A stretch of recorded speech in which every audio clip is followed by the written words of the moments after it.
Welcome to the Ordinary Marathoner podcast.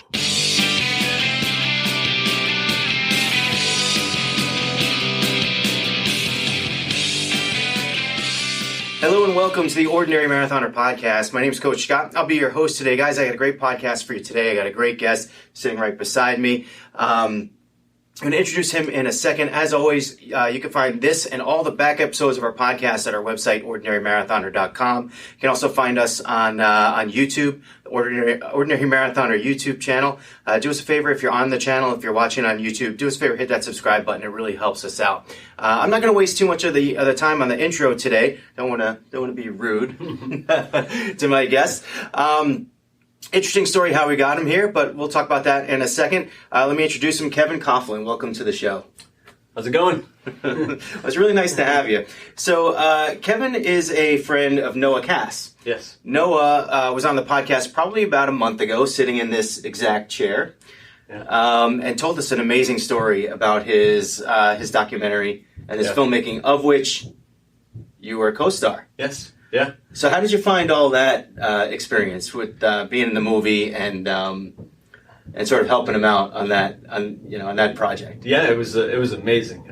Right from the beginning, I had met Noah a couple years previous to that, and he got me into further distance running, and then when he came up with the idea to run out to Lake George, I was all in right from the beginning. Yeah. So were you? So I remember he told the story, and he said.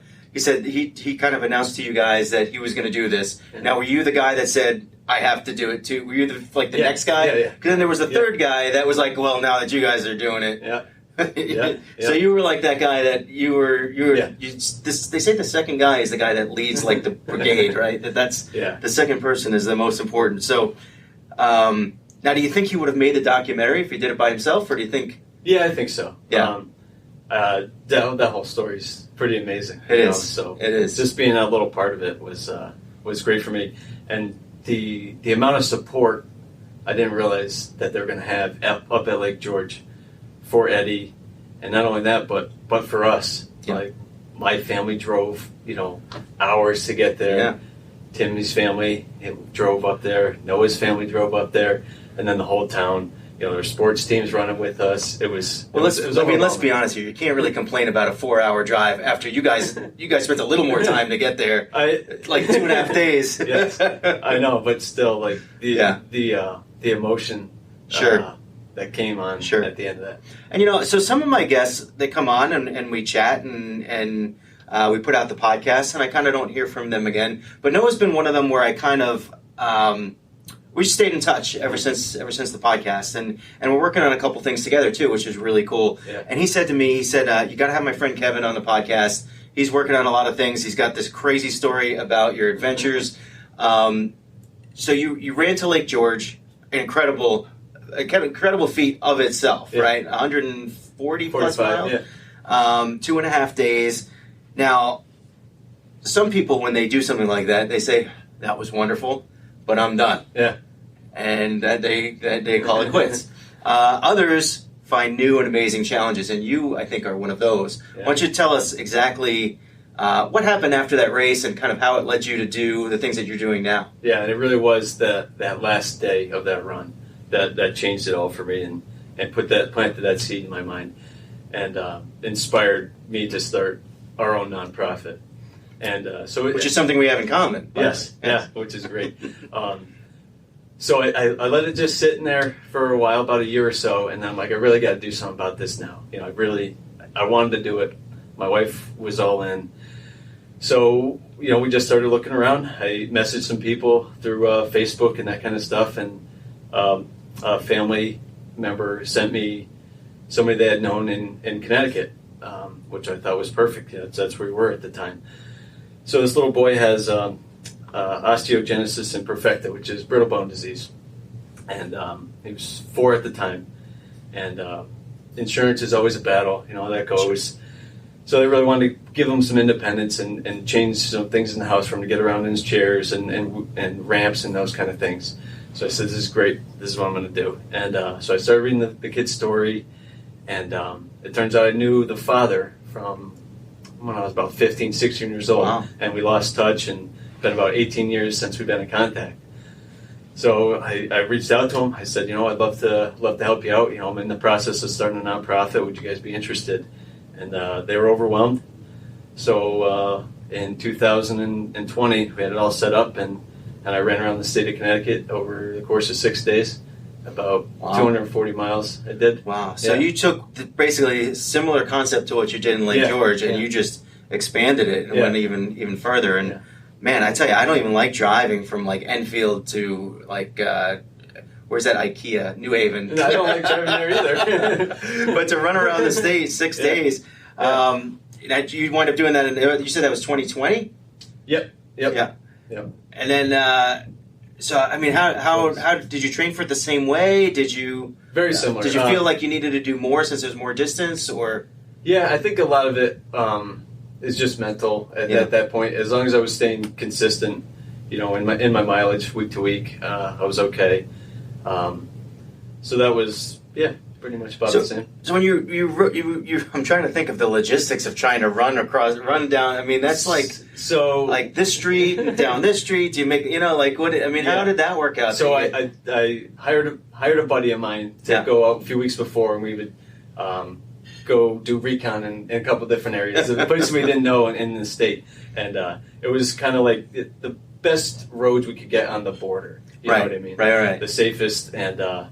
As far as over we could get, and the straightest without making too many crazy turns. So we'd leave every day from my house in Tolland, and we drove out to almost right where the family lived with the little boy, and they met me at the beginning, and then I took off, and I went right down like the East Coast and South, and then we did 50 miles pretty much every day, and then come back, drive back home, and then start there in the next. Oh, really? Month. Yeah. Wow. So you didn't. It wasn't like it was like planned that you stay at hotels or anything. I like the convenience of being able to sleep in my bed and be able to relax at the end of the day. And most drives were only about an hour. 50 miles a day, though. Yeah, that's incredible. So how did you feel? Like obviously you'd done a little bit of that before. Yeah. With Noah, but. How did you feel between days? I mean, it sounds like you probably went out. It probably took you like 12 hours to finish 50 miles, something like that. Yeah. Then you come home. You wake up the next day. Is it sore? Is it like? Are you like? You're like. Was that a dumb question? I recovered very well, much better than I thought I would. But the nights, I would just lay pretty much flat on my back, raise my feet up on a pillow, and just pass out like that, and just get worse and worse every day. Or? Pretty much, just getting out those first 5 miles every day got tougher and tougher, and then the last day I didn't really feel it. I had a lot of I was getting anxious and excited the last day, but the 2 days, day like 4 and 5 were mentally worse than physically. Now, did they do a similar sort of finish line for you? Or? Yeah, we had my family came up again. Their whole family, the little boy's family, their relatives, they all came over. We had a big cookout at my house in the backyard. They met us there, so we had the finish line there. So, here's what I noticed was that when Noah said he was going to do something like this, you were like, oh yeah, I'm in. But then when you did it, what happened to him? He's got a lot going on. He's got 3 kids as well. I'm going to talk to him about this. Yeah. How much did you wind up raising? We got over about $8,000. Yeah. And so did you wind up doing stuff directly with that money? Yep, they had already plans for like a new wheelchair ramp, so they built them right up from like the driveway, nice aluminum wheelchair ramp in there, and then a brand new chair for him. And And how old is he now? He's almost 6, I think. Yeah. And you guys still keep in touch? Yeah.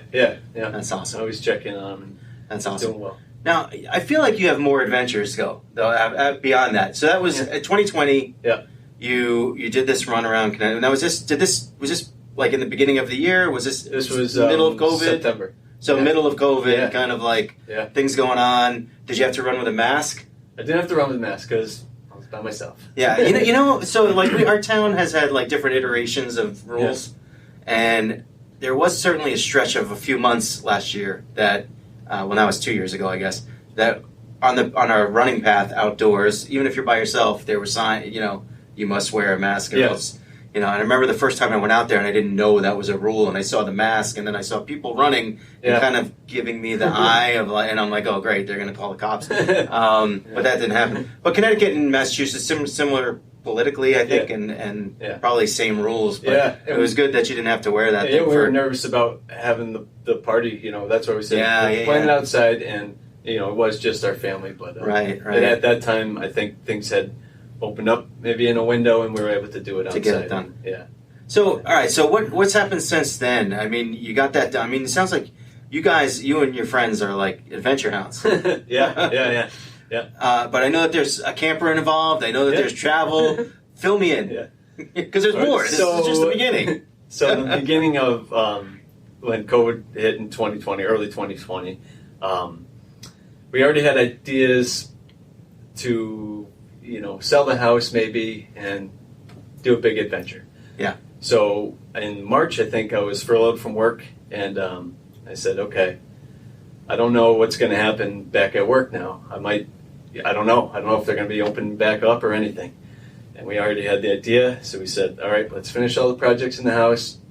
We'll plan the run September. We'll get that done. And in the meantime, we'll just see if we can sell a house and buy an RV. And the housing market was great at that time, real hot.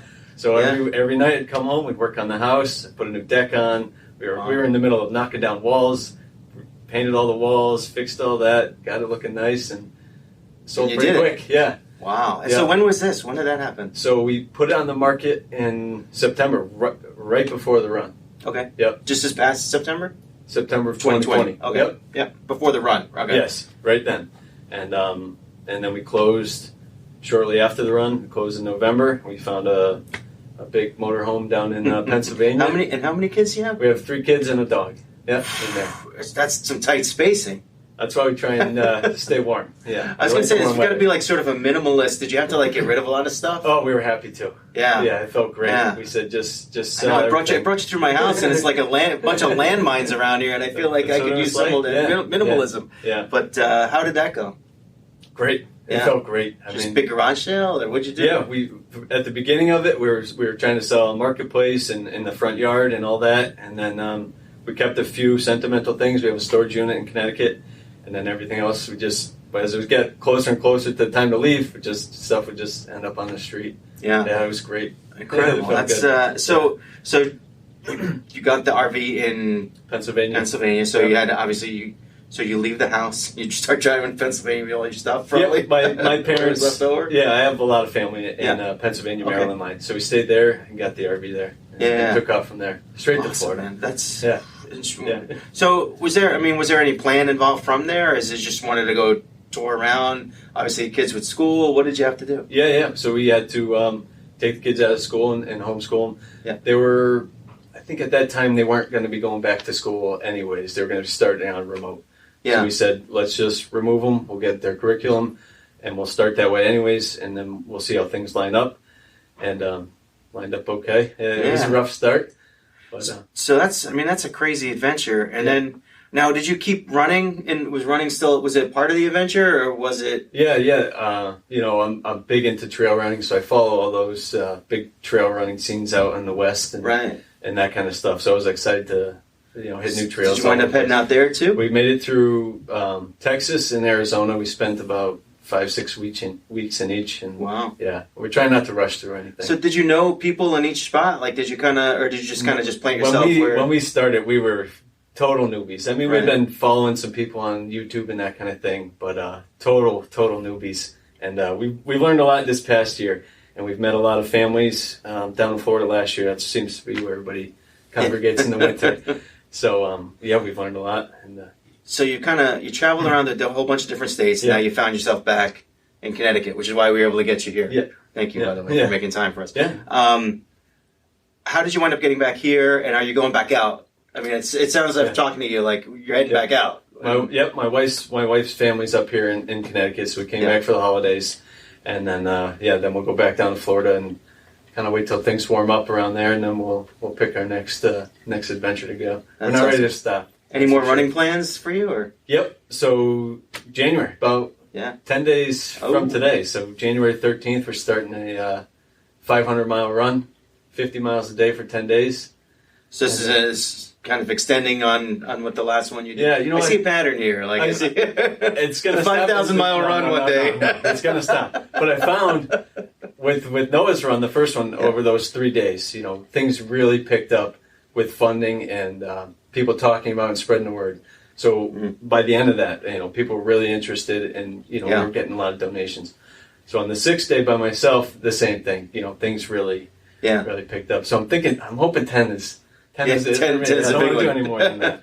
So, all right. So, you know, the first time, obviously, you guys raised money for Eddie, and then the second time, Samuel. Yeah. And now you have the nonprofit. Yep. So I don't know if that's your goal to raise money for the nonprofit for this next one. Or? This one is this one. I linked up with another group that has a nonprofit. Yep. So the money won't come through us. This one is going directly to them. We do raise money separately for other things that we're doing, but this one is strictly for kids with AGU, which is aspartyl glucosaminoria, which is a very rare and fatal gene condition that these kids are born with. And it's so rare, kids are often misdiagnosed for years, and life expectancy is somewhere between 25 and 35. So the families are on their own to try and raise these funds, you know, millions of dollars for clinical trials and, you know, research and all that. Yeah. So, that's amazing. Yeah. Well, I think what's amazing is how you find like a personal way to really to touch someone's life. I guess you know you did it with Eddie, you did it with Samuel, and now you're doing it again, and you find these like I've never heard of that. So, right. Kind of, it's I mean, it's interesting, and it's it's beyond interesting in that then you spend all the time training in order to do what you plan to do, and then you're gonna raise all this money, and then you're just gonna kind of say here you go, which I think is incredible. I think that's amazing. So thank you. Well, I thank you for that. I think that's why you're here. And so how does your nonprofit 2 feet for good, right? The number 2, number 4. Yep. Number 2 feet. Number 4, good. Yes. All right, we got that. I got to make sure I, vocal that. May I put it on the bottom of the screen on the YouTube channel. What do you do there? So we have a website that you can donate on there, and so going forward after this one, we have we're setting up another one, but it will be we do a lot of like virtual 5Ks, so anybody can jump in. So it'll be a run sign up page, linked in our social media, website, and all that. You just jump on there. It's usually you can just pick your own 5K route, donate, on top of like a $10 entrance fee. Sure. And that money will go to another family that needs some medical bills paid. Yeah, that's awesome. That's what we're trying to do. And so how do you choose the families? Is it like is it committee? Is it people that you guys have met through your... So far, it's just been people that we've been meeting like on the road. Like the AGU was a family that we had met on the road. And, I told them about the nonprofit, and they said, well, let me put you in touch with this lady. She's got an interesting story, and what took off from there. Yeah, that's awesome. That's a lot of work, man. Yeah. You've been busy. Yeah. Between training and setting up a nonprofit and finding causes and traveling and homeschooling. I wouldn't change it. Yeah. No. Yeah, no. Well, it's an amazing story, amazing adventure. I was going to say, like, it sounds like, no regrets, no. I mean, this is it. This is like your new life, and you're loving it. Loving it, yeah. So where's the next stop? Next stop will be Florida for a bit, and then we'll be staying probably more on the East Coast this year. We have some family things going on, weddings and vacations. So we try and stay close so we can still visit with family. And kids get to see their cousins and those kind of things. Yeah. So how do we find I'm like, how do we track you? How do we find out where you are? How do we find out what you're doing? The 5K races, I'm assuming, are on the webpage. Is the webpage 2 feet for good? 2feetforgood.com. Yeah. .com. Also, our social media is all 2 feet for good. Okay. Yeah. And so that's kind of how you find. So Facebook, Instagram. Yep. So that's enough. But in terms of finding you on Instagram, you also have your like your family page? Is Yep. that followable? Wife, is that definitely, yeah. Okay. Yep, my wife does all that. So that's Coughlin Adventures, COUGH_clan_adventures. Yeah, if you want to check it out. We don't really plan too far ahead. Interesting story, though. Yeah. I mean, it's like you just never know what you're going to find. Yeah, I know. Where are the Coughlins today? Yeah. I think that's great, and that's kind of like how you've just been going at it. Yeah, we're trying to check off, national parks if we can. Yeah. States we haven't been to How yet. about the kids? I mean, are they into it? Do they kind of be like, every once in a while, do you get a little complaint, like, why? Yeah. but overall, we check in with them. To like have a real check in with them and see how they're doing. Is it hard for them to like make friends or do because you're kind of bouncing all around? At the beginning, it was.